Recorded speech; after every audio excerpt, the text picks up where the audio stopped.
Michael, thank you. Welcome to our show. My pleasure. So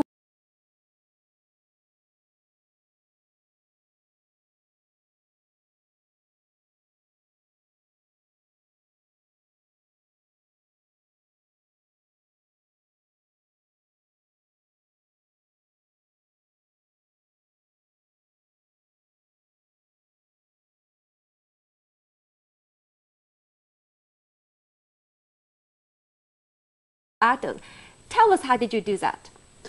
Well, it didn't happen in one day, and I did go through lots of struggle, and primarily that struggle was with myself and my, attitude change or attitude adjustment, paradigm switch, and struggle with lack of English skills. Oh, that's what you.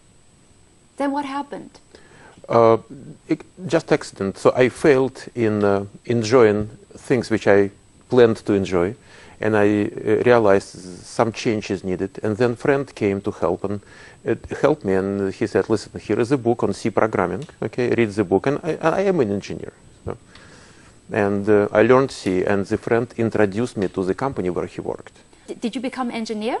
Oh, yes, it was about engineering job, but neither myself nor friend realized it will be software testing job. They asked me, would you like to do testing? I said, guys, whatever you want me to do, just tell me what you mean. Okay. So what happened? You started with a software testing career, and then a couple years later, you have your own software testing training schools. And what happened in between?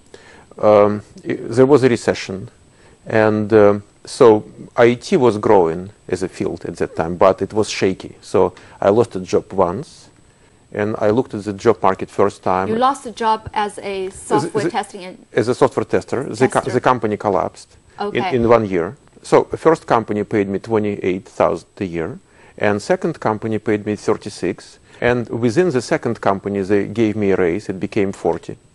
So that was the second year. Second year, it was second year, and then there was another layoff. Oh Just like what's happening now. Well, it's similar, yeah. And then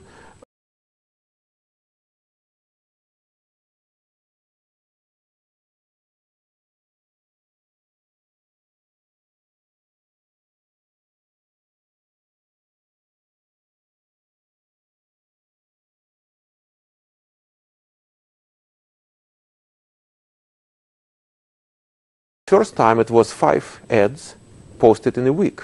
Next time it was like 15, 20 a day. Oh, a lot of jobs. Jobs. Okay. Just 1 year. So did you become a software tester again? Yes. Okay. Oh, so absolutely. That's your job. I didn't have any reason to change. And how much did they pay you? It was $35 per hour. Mm-hmm. Next job, and I can tell you. That's how much a year? $35. Close to $70K. Oh wow, that almost doubled. Oh, yes, at that time I purchased a condo, 2-bedroom, 2-bath, 1,200 square feet in Mountain View, and the cost of the condo was $130,000. So, $70,000 buy you a lot of things. Today you can buy a condo at Mountain View for 2-bedroom. Well, that same condo now costs like $450. So okay. So it was lots of money. Mm-hmm. And I said, listen, so many people are struggling, and it was a recession, and there was an influx of people from Soviet Union at that time, very educated. My first batch of students was like 20% PhDs. Oh wow! So, all from Russia. All from Russia. Okay. I was teaching in Russian for first 2 years. Michael, what kind of people go to your school for training?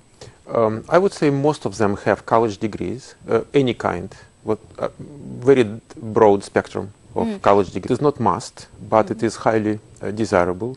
But people who really have passion for career change, number one, and who do have user skills. They don't have to be programmers, but have to be good users of computers. So what kind of, tell us some students, what did they do before, and how did they go to your school and become a QA testing?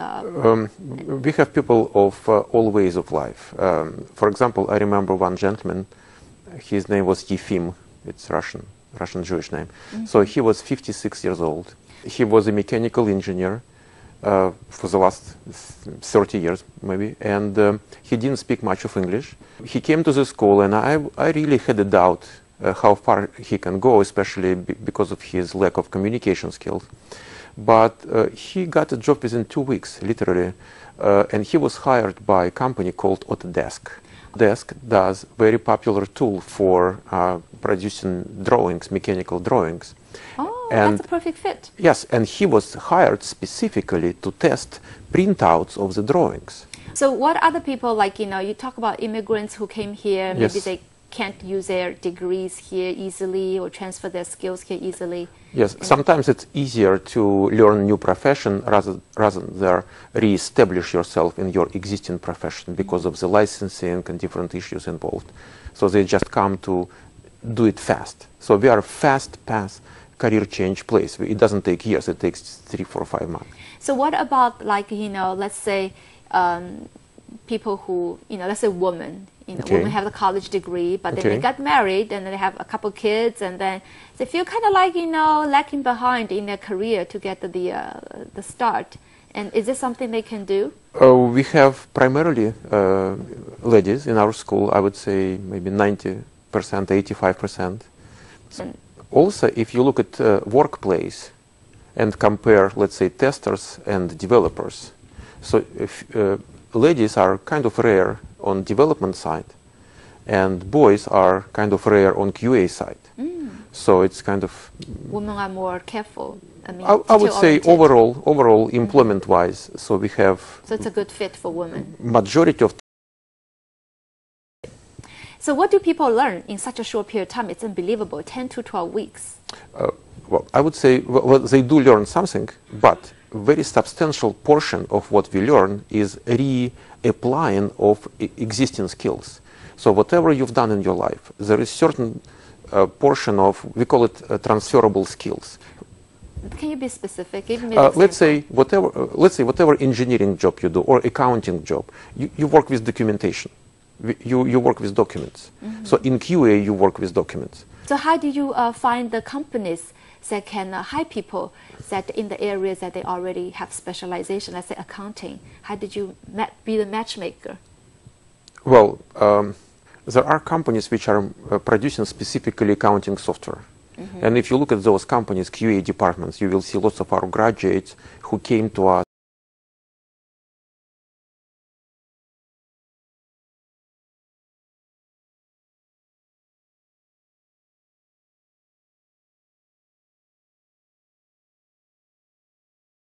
For example, there is a company which takes lots of people from us. What they do, they put coupons on your cell phone. So you go to retailer, and retailer scans coupons from your cell phone. Okay. So Michael, tell us how easy it is to do such a career change. Let's say people who are immigrants or people who are not making much money right now or who are laid off, and how easy for them to do a career change to become a QA tester. I would say the difficulty comes from you have to commit. Okay, no commitment, no result. Yeah, there is no technical challenge. The more technical knowledge you acquire over time, the more money you make, the better job you get. But to start working, you don't need much technical skills, but you need commitment to obtain the necessary skills, which is the bare minimum, which takes just 3 months to get. So give me some examples of people who don't have any technical background, how they become successful in this field. Just recently, we had a gentleman, 35 years old, came from Uruguay, and he was an attorney there.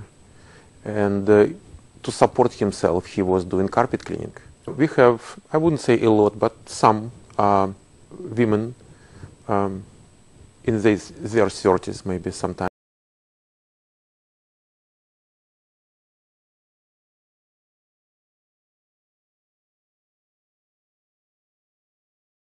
The 28-year-old, 2 kids, divorced, speaks Turkish fluently.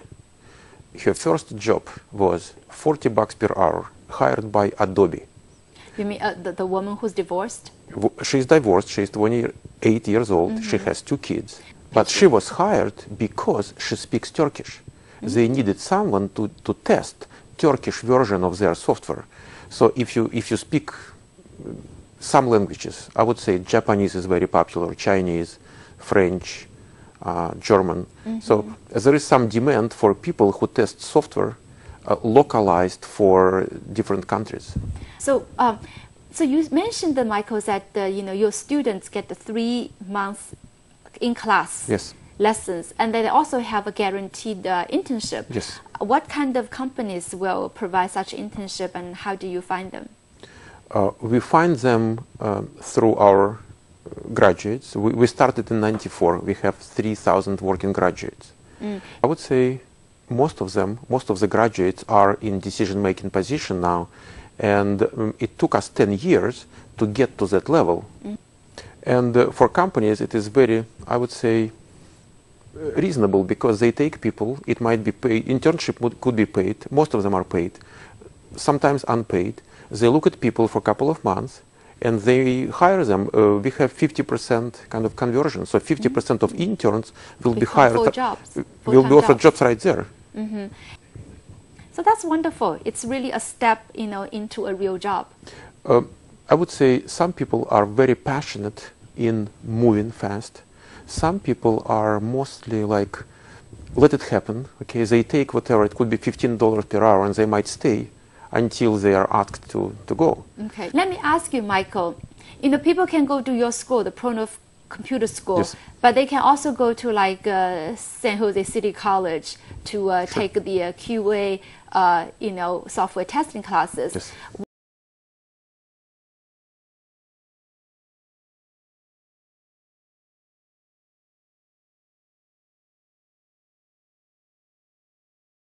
Which take people from us. When I ask them why you come to us, they say we want people committed to software testing.